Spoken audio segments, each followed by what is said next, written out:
அன்னையே லூர்தன்னையே திருத்தலம் ஓடி வந்தோம். அன்னையே எமதன்னையே அடைக்கலம் நாடி வந்தோம். அன்னையே லூர்தன்னையே திருத்தலம் ஓடி வந்தோம். அன்னையே எமதன்னையே அடைக்கலம் நாடி வந்தோம். வாழ்க மரியே வாழ்க, வாழ்க மரியே வாழ்க, வாழ்க மரியே வாழ்க, வாழ்க மரியே வாழ்க. சிறு அடைக்கலம் குருவி போல எமை அனுதினம் காப்பவளே.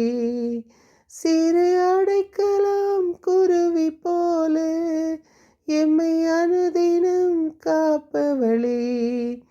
உம்மை அண்டி வருவோர்க்கெல்லாம் உமதன்பை பொழிபவளே.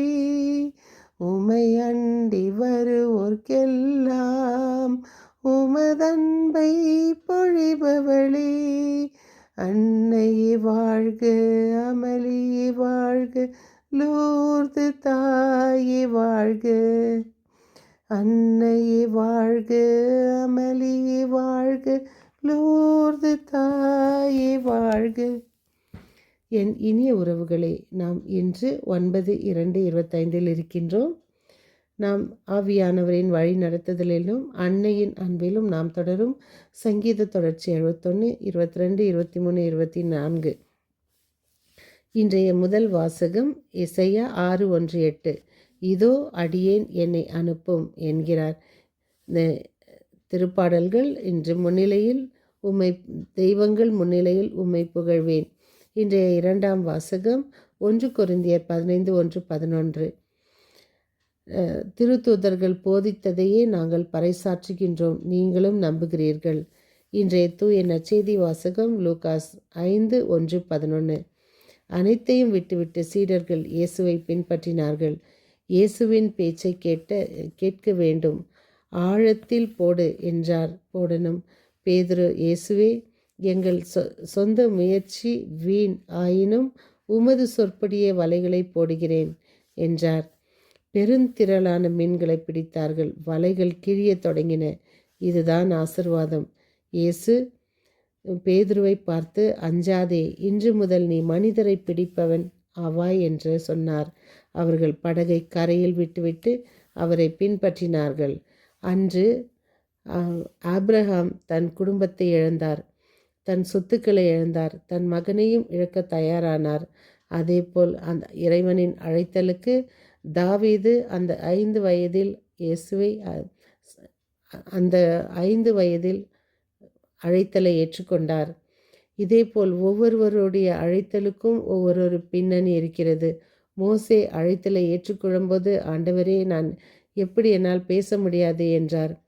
இதேபோல் கடைசியாக ஏற்றுக்கொண்ட பவுலும் அந்த அழைத்தலை அவருடைய அழைத்தலும், நானே உன்னை நீ துன்புறுத்தும் இயேசு என்றார். இதோ நாம் நம் அழைத்தலுக்கு எந்த விதமான நம்மளுடைய பங்கை நாம் இறைவனுக்கு கொடுப்போம். மனிதரை பிடிப்பவன் ஆக்குவேன் என்று அவரிடம் சொன்ன பொழுது அவரை பின்பற்றினார்கள். அன்று இயேசு அவர்கள் கூடவே இருந்தார். நாம் இன்று எதை கூட வைத்து செல்வோம்? எதனுடன் வாழ்வோம்? வார்த்தையாக மட்டுமல்ல, 2 முக்கிய அற்புதமான கருவிகள் நம்முடன் இருக்கணும். ஒன்று ஜெபமாலை, 2வது சிலுவை.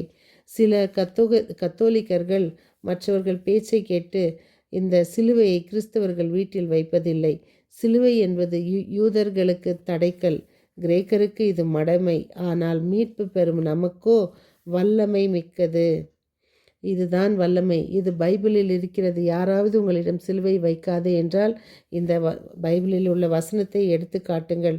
நம் துன்பம் வரும்போது மட்டும் ஏன் நாம் இறைவனை கேட்கிறோம், ஏன் எனக்கு துன்பம் என்று? கடவுள் நாம் மகிழ்ச்சியாக இருக்கும்போது, ஆண்டவரே ஏன் எனக்கு இந்த மகிழ்ச்சி என்று கேட்கிறோமா? இதோ அதைத்தான் அந்த பேதுரு சொன்னார். நாங்கள் இரவெல்லாம் பாடுபட்டு உழைத்தோம், எங்களுக்கு ஒன்றுமே கிடைக்கவில்லை. இன்றும் நம் வீடுகளில் இதுதான். நான் வாழ்நாள் முறை உழைத்தேனே, என்னிடம் ஒன்றுமே இல்லையே. நான் வாழ்நாள் முழுதும் கஷ்டப்பட்டு எல்லாரையும் அரவணைத்தேனே, இன்று ஒன்றுமே என்னிடம் இல்லையே என்பதை. ஆனால் நாம் சந்தோஷமாக இருக்கும்போது இறைவனை நாம் தேடினோமா? நாம் இறைவனிடம் கான்டாக்டில் இருக்கிறோம். எப்படி? போவதும் வருவதுமாக, கடமைக்காக திருப்பலிகளையும், கடமைக்காக எல்லா கடமைகளையும், எல்லா டே ஆஃப் ஆப்ளிகேஷனையும் நாம் ஒழுங்காக செய்வோம். ஆனால் கனெக்டடாக இருக்கிறோமா? கனெக்டடாக உள்ள மனதை கொண்டு இருக்கிறோமா? அப்பொழுது தான் நாமும் இறைவனை காண்போம். அன்பு இறைவா, எங்கள் புலம்பல்களை சந்தோஷமாக மாற்றும். இதோ எல்லாரையும் நீங்கள் அழைத்த போது அவரவர்களுக்கென்று ஒரு தகுதியை கொடுத்தீர். இதோ தகுதியற்ற எங்களை தகுதியாக்கும். எங்களுக்கென்று ஒரு அழைத்தலை கொடும் என்று உம்மிடம் கேட்கின்றோம். உம் பணிக்கேற்ப, உம் அழைத்தலின் பணிக்கேற்ப நாங்கள் வாழ ஆசிக்கின்றோம். நீர் பேதுருவுக்கு அளித்த அந்த வலை கிழியும்படி கொடுத்த அந்த ஆசீர்வாதத்தை எங்களுக்கும் தர வேண்டும் என்று ஜெபிக்கிறோம். மீண்டும் சந்திக்கும் வரை உங்கள் அன்பு தோழி.